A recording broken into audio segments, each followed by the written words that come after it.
অনেকের ক্ষেত্রে হয় যে ঠিক আছে পোস্টারে আমি কতটুকু জায়গা পেলাম, ট্রেলারে কত পেলাম, আমার ফ্রেম কতটুকু রাখা হলো, আমার লেন্থ কতটুকু গুরুত্ব দেওয়া হলো, আমি প্রমোশনে কতটুকু পাইলাম, এগুলো নিয়ে একটা তর্ক হয়। তো আপনি ওগুলো মেটাইতে পারেন? সেটা আমাদের এরকম কিছু হয় নাই আর কি, আমার অভিজ্ঞতাতেই এটা কখনো হয় না। কেউ কখনো বলছে যে এটা সেটা আমাকে কম দেখানো হয়েছে, আমাকে বেশি দেখানো হয়েছে।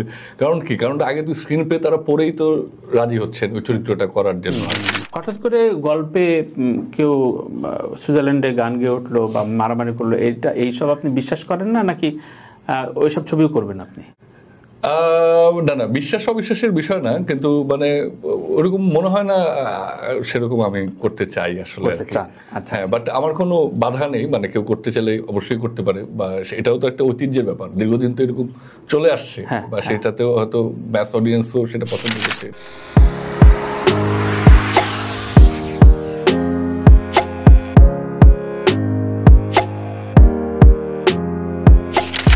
জয় আমার এইখানকার শোতে বলেছিল যে মিডল ফিল্মে আসলে বাংলাদেশে মূল জায়গা, কিন্তু আমরা সারফেস জায়গাগুলো নিয়ে খুব বেশি খাটাখাটি করছি। মিডল বাজেটের ছবি বা পারিবারিক গল্প, আপনি একজ্যাক্ট ফিগার যদি আমি জানতে চাই যে কী ধরনের গল্পের ছবি আসলে বাংলাদেশে ভায়াবল? বাংলাদেশের আসলে যেরকম মার্কেট সাইজ সেটা আসলে এখনো খুবই ছোট, সত্যি কথা যেটা আর কি। তো কাজেই যদি আমি বলবো যে আসলে মানে মানে মিডল ফিল্মের কথাই যদি বলেন বা ওরকম ছবি যদি হতে হয়, তাহলে তো আসলে মানে 2-3 কোটি টাকা তো আসলে আপনার একটা ছবি বানাতে মিনিমাম হলেও আপনাকে লাগবে আর কি। এটা আচ্ছা আচ্ছা, মানে এরকম তো আসলে ওভাবে মানে আপনাকে দর্শকেও তো একটা কিছু দিতে হবে হলে আর কি।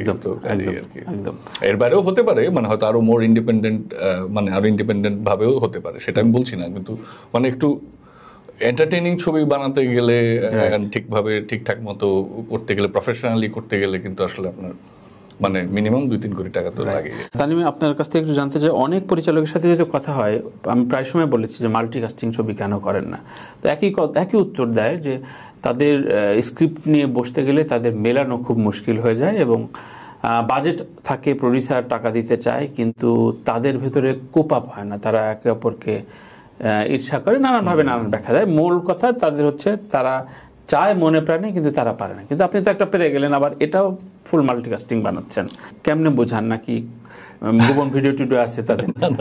কিছুই না, আসলে আমার কাছে মনে হয় যে এরকম হয়, সম্ভবত আমি ভাগ্যবান, সেটা হতে পারে, কিন্তু আমাদের যারা শিল্পীরা, আমাদের তো এটা খুব ছোট একটা ইন্ডাস্ট্রি, সবাই সবাইকে চেনে এবং সবাই সবাইকে আসলে ভালোবাসে, শ্রদ্ধা করে, এবং আমি তো দেখি সবাই খুব খুশি মনেই, মানে বরঞ্চ ভালোভাবেই নেয় সবাই মিলে, আবার একসাথে জায়গায় না বেশ আড্ডা দেয়, মানে আবার সবাই একসাথে হচ্ছে, মানে বেশ এনজয় করে সবাই, এবং মানে আমার কাছে কিন্তু তাই মনে হয়েছে। আমি কোনোভাবে বিশেষ দেখিনি আর কি, কারোর মধ্যে অনাগ্রহ দেখিনি কারোর মধ্যে, আর কোনো সমস্যা হতো না। মাল্টিক্লাস্টিং আপনি তো আপনার একটা চরিত্র কাউকে অফার করছেন যে আমি এই চরিত্রটা আমার ছবিতে, একটা ছবিতে তার একটা চরিত্র নিয়ে ছবি হয়, মানে রেয়ার আর কি, তো অসংখ্য চরিত্র থাকে, তো যে প্রকৃত অভিনেতা সে তো আসলে চরিত্রের সন্ধানে থাকে, তার যদি সেই চরিত্র ভালো লেগে যায়, তো তখন তো সে আসলে সেটা করবে, মানে সেটা টাইম ফ্রেমে হিসাব করে না না না, কেন করবে? এটা তো কেউ, এটা তো পৃথিবীতেও তো কেউ করে না আর কি, পৃথিবীতে তো অসংখ্য উদাহরণ আছে আর কি। হয়তো বিরাট বিখ্যাত অস্কার পাওয়া অভিনেতা কোন একটা ছবিতে হয়তো একটা মানে সাপোর্টিং ক্যারেক্টার করলো, কথার কথা বলছি আর কি, বা আরো ক্ষুদ্র কোনো চরিত্র করলো, তো দেখা যাচ্ছে কি যে তার ওইটা ভালো লাগছে দেখে তো সে করছে, তাই না? Right right. না, কিন্তু ধরেন অনেকের ক্ষেত্রে হয় যে ঠিক আছে পোস্টারে আমি কতটুকু জায়গা পেলাম, ট্রেলারে কত পেলাম, আমার ফ্রেম কতটুকু রাখা হলো, আমার লেন্থ কতটুকু গুরুত্ব দেওয়া হলো, আমি প্রমোশনে কতটুকু পাইলাম, এগুলো নিয়ে একটা তর্ক হয়। তো আপনি ওগুলো মেটাইতে পারেন? সেটা আমাদের এরকম কিছু হয় নাই আর কি, আমার অভিজ্ঞতাতেই এটা কখনো হয় না। কেউ কখনো বলছে যে এটা সেটা আমাকে কম দেখানো হয়েছে, আমাকে বেশি দেখানো হয়েছে। কারণ কি, কারণ আগে তো স্ক্রিন পে তারা পড়েই তো রাজি হচ্ছেন ওই চরিত্রটা করার জন্য আর কি, এবং আমাদের দেশের অ্যাক্টররা আমি বলবো যে মানে অনেক প্রফেশনাল এবং ভালো, তারা এবং কোঅপারেটিভ। আমি যাদের সাথে কাজ করেছি আমি সর্বোচ্চ পেয়েছি। মূল সুবিধার জায়গা কি? আলাদা করে তো সুবিধা অসুবিধা কিছু নাই, এটা আসলে নির্ভর করে, হয়তো আমি সামনে কোনো একটা ছবি বানাবো যেখানে হয়তো এত কাস্টিং থাকবেই না আর কি, গল্পের প্রয়োজনে, গল্পের প্রয়োজনে তো আসলে। আর হুমায়ুন আহমেদ লিখেছেন এরভাবে আর কি, এটা এখানে এই ক্ষেত্রে তো এটা বলবো আর কি, এটা তো আর আমি নিজে ভেবে নেই আর কি, ওনার নভেলেই অসংখ্য চরিত্র মানে, আর এরকম ধরনের উনি আগেও করেছেন, লিখেছেন, হয়তো নাটকও একটা আমরা দেখেছিলাম, গৃহসুখ প্রাইভেট লিমিটেড নাকি যেন নাম, আমি এই মুহূর্তে এরকম একটা নাম আর কি, যে সবাই মিলে একটা ইয়েতে যাচ্ছে আর কি, ভ্রমণে যাচ্ছে বাসে করে বিভিন্ন জায়গায়, অনেক ক্যারেক্টার ওরকম আর কি। তো কাজে এটা ওনারই তো আসলে একদম। তো ধরেন আমি কিছুদিন আগে অনুরাগ বসুর একটা ইন্টারভিউ পড়ছিলাম যে মেট্রো ইন্দিনতে বিশাল মাল্টিকাস্টিং একটা ছবি করলো এবং ছবিটা ওয়ার্ক করে নাই।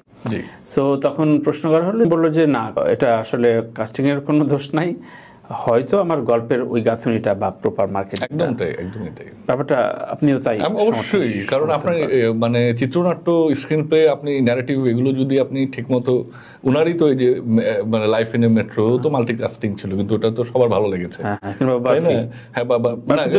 কিন্তু মানে লাইফ ইন এ মেট্রোই তো আসলে, ওটা তো খুব সফলভাবেই উনি করতে পেরেছেন। এখানে আসলে ওই হয়তো মালাটা গাঁথতে পারেন, এটা হতেই পারে আর কি, মানে, এবং এটা তো অবশ্যই দিনের শেষে তো পরিচালকেরই।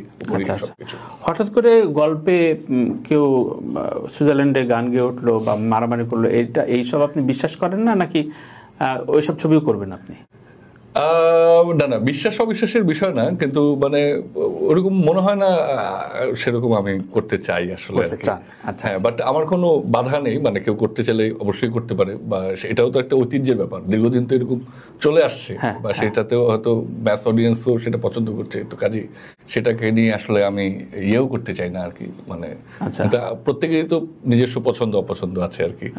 তো আমি হয়তো বাট করবো না কোনোদিন এরকম বলতে পারি না, তো হয়তো করতেও পারি, মানে বলা তো যায় না, বাট আপাতত এই মুহূর্তে যে গল্পগুলো নিয়ে কাজ করছি তার মধ্যে এরকম না আর কি। আচ্ছা, অনেক তারকার ক্ষেত্রে শুনি যে ইউটিউব ভিত্তিক প্রোডাকশনে এখন বিগ বাজেট পায়, অনেক টাকা তারা ইনকাম করতে পারে, সেজন্য খুব বেশি আগ্রহ নাই তার অত ফিল্মে, কারণ ফিল্মে অনেক দিন ধরে চুপচাপ থাকা লাগে, সেই ছবি ওয়ার্ক করবে কিনা, বড় আমরা মুখে মুখে অনেকে বলি বিগ ক্যানভাস, কিন্তু একদল তারকা রয়েছে যারা বিভিন্ন রকম OTT platform, YouTube to OTT, so সেই জায়গায় ব্যস্ত এবং সে বেশ সফল, মানে আর্থিকভাবে খুব আয় উপার্জন করছে।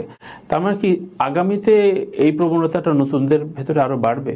ফিল্মের প্রতি আপনারা 2-4 জন ছাড়া প্রফেশনালি রেগুলার ফিল্ম করছে, আপনি কয়টা নাম বলতে পারবেন? খুব কম। তো এটা তো একটা অসহায়ত্বের জায়গা। অবশ্যই অসহায়ত্বের জায়গা, এবং যারা শিল্পী তাদের জন্য তো আসলে তাদেরও তো আকাঙ্ক্ষা থাকে, ইচ্ছে থাকে যে সিনেমাতে অভিনয় করবে। আমি দেখেছি সেটা সবার মধ্যেই আছে আর কি, সেটা আর কি। তো কিন্তু ওভাবে তো ওরকম ছবি তো কম হচ্ছে, যার ফলে মানে কম সবকিছুই আসলে মানে ইয়ের দিকে গেছে আর কি। কিন্তু আমার কাছে মনে হয় যে সামনের দিনগুলোতে আসলে আমরা আরো অনেক নতুন পরিচালককে দেখবো। আমাদের দেশে অনেক প্রতিভাবান পরিচালক আছে যারা, আমি খুবই আশাবাদী তারা ছবি বানালে অনেক অনেক ভালো ছবি বানাবে এবং দর্শক পছন্দ করবে। এবং আমাদের যেই প্রতিভাবান অভিনয় শিল্পীরা আছেন তাদেরকে সঙ্গে নিয়েই বানাবেন। আমাদের এখানে তো আমাদের আবার বলছে আমাদের ইন্ডাস্ট্রিটা খুবই ছোট আর কি, এখন সবাইকে মিলেমিশে থাকতে হবে এবং একসাথেই আসলে করতে হবে, কাজ করতে আপনাদের সবার জন্য ভালো হবে আর কি। কারণ আমাদের দেশের মানুষের তো চাহিদা তো ভালো ছবি দেখবে, মানুষ হলে গিয়ে ছবি দেখবে, মানে সেটা প্রতি মাসে গিয়ে দেখবে, সপ্তাহে একবার গিয়ে দেখবে। আমাদেরই তো দায়িত্ব সেই মানুষের মধ্যে সেই অভ্যস্ততা তৈরি করা, তাদেরকে হলে নিয়ে আসা, তাদেরকে তাতে সবার জন্য তো। সমাজে ছবি কি করে আসলে, সমাজকে সুস্থ রাখে। বিনোদনের কাজকে আমরা বিনোদন বলে তো অনেক সময় হেলাফেলা করি, এটা কিন্তু আসলে ঠিক না আর কি। বিনোদন সমাজকে সুস্থ রাখে। দামি কথা বললেন। তো সেক্ষেত্রে ধরেন আপনার এই উৎসব সহ দেশে এবং ওভারসিজ মার্কেট কেমন সাড়া পেয়েছে এবং সেই জায়গাটা কতটা? খুবই ভালো সাড়া পেয়েছি, মানে আমার মানে কাছে যেটা মনে হয়েছে বাংলাদেশে এটা চলেছে অনেকদিন, এখনো চলছে। ইনফ্যাক্ট এখনো চলছে শ্যামলীতে, ব্লকবাস্টারে এবং লায়নে চলছে।